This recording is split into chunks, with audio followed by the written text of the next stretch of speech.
norma de un vector o módulo de un vector es la distancia que existe entre la punta y el origen.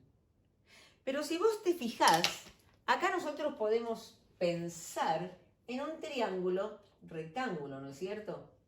O sea, yo puedo pensar que estas dos son perpendiculares y tengo un triángulo rectángulo, por lo cual esto hace de hipotenusa. Y los catetos son este y este que está acá. ¿Cuánto es que mide este cateto? ¿Qué te parece? Mirá, fíjate. A ver, ¿cuál es la medida de ese cateto? Decime. La medida es 4. ¿Y la medida de este otro? Mira, 3, ¿verdad? O sea que esto mide 4 en el cateto horizontal y 3 el vertical.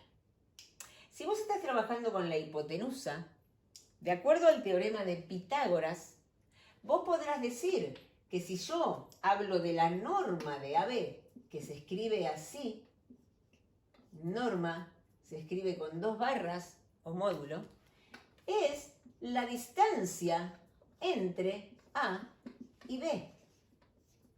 Y esa distancia, al ser la hipotenusa, se trabaja desde la raíz cuadrada de la suma de los cuadrados de los catetos, ¿no es cierto? O sea, 4 al cuadrado más 3 al cuadrado.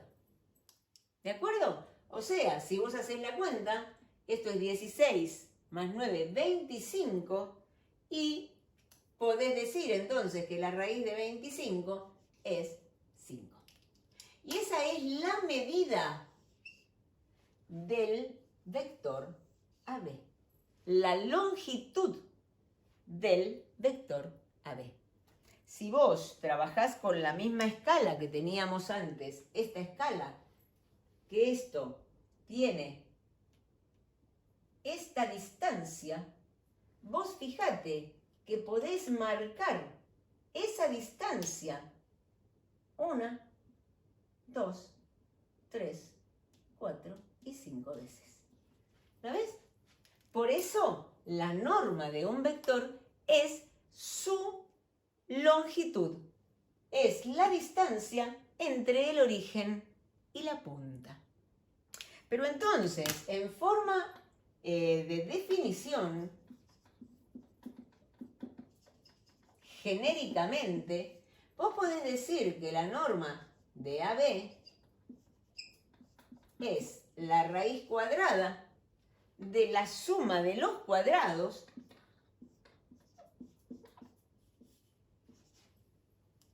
de estos números que se obtuvieron al pensar cuál es la diferencia que hay entre las coordenadas X. La diferencia que hay resta entre las coordenadas X, o sea, la X de B menos la X de A. Y la misma idea se trabaja con la diferencia de las coordenadas Y. Entonces voy a decir la Y de B menos la Y de A. Si vos prestás un poquito de atención, te vas a dar cuenta que lo que estoy haciendo, pensando que A tiene coordenadas XA y A, y B tiene coordenadas XB y B, lo que estoy buscando justamente son las coordenadas del vector, punta menos origen. ¿Lo ves? O sea que si la definición de norma de un vector dada a partir de 2 puntos, se maneja de este modo, lo que estás haciendo es buscando la raíz cuadrada de la coordenada X del vector al cuadrado más la coordenada Y del vector al cuadrado. ¿Te das cuenta? Entonces, por ejemplo, en este caso, yo puedo decir que el vector AB tiene norma 5. Voy a decir que un vector es un versor, mirá, voy a definir versor, su definición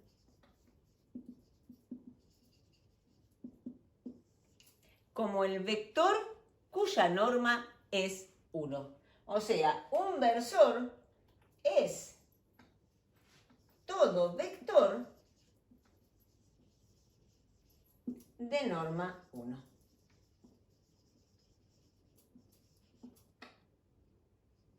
Y ahora te pregunto, ¿el vector AB, este que está acá, tiene norma 1? Dirás que no. O sea, la longitud de este vector no es 1. O sea que acá podemos decir que AB como vector no es un versor. Versor, que no es lo mismo que vector. No es un versor. ¿Por qué? Porque su norma no es 1. O sea, pues no tiene norma 1.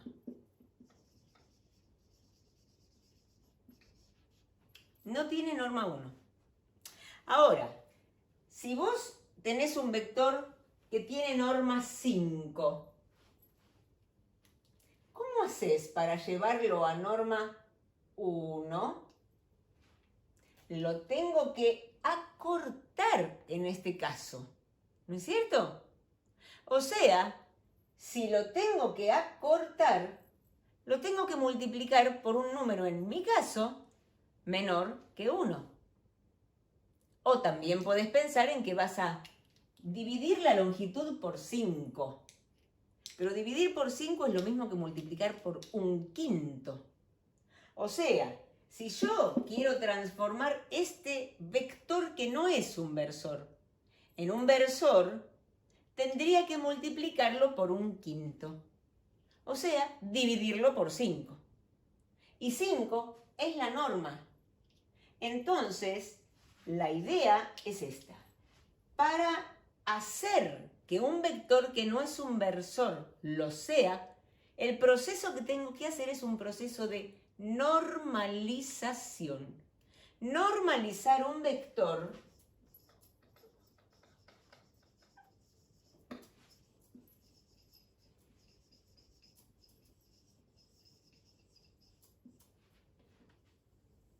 es conseguir un versor a partir de él.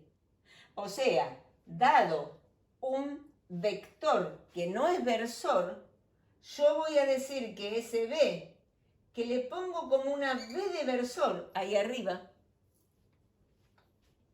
va a obtenerse como el vector dado dividido su norma, que es el caso que te estuve comentando recién.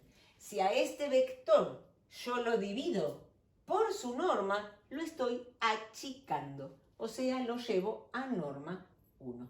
Esta es la forma de normalizar un vector que no es versor.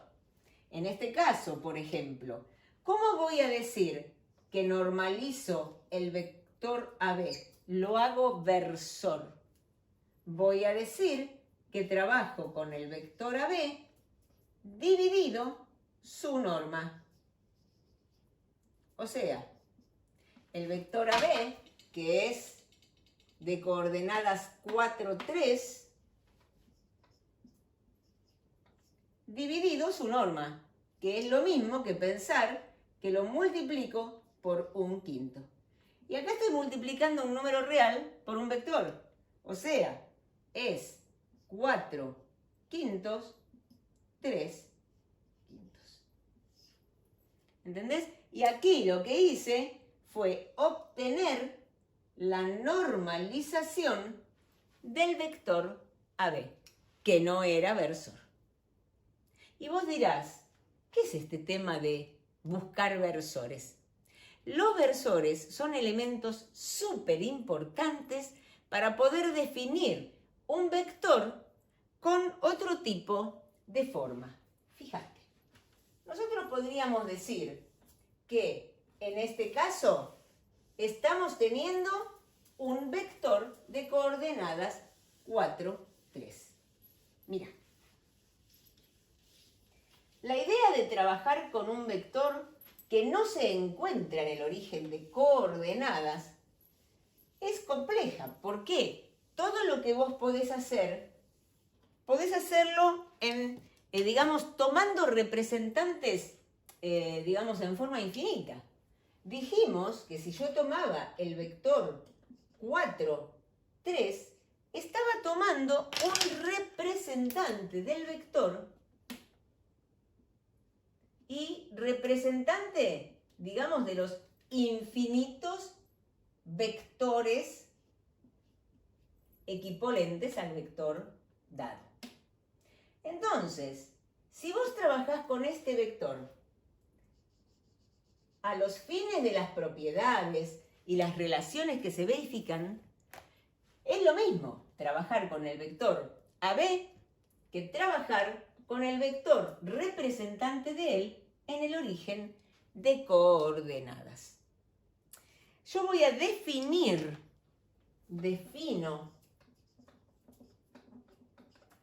versores canónicos como dos versores que son súper especiales. Los versores canónicos son dos.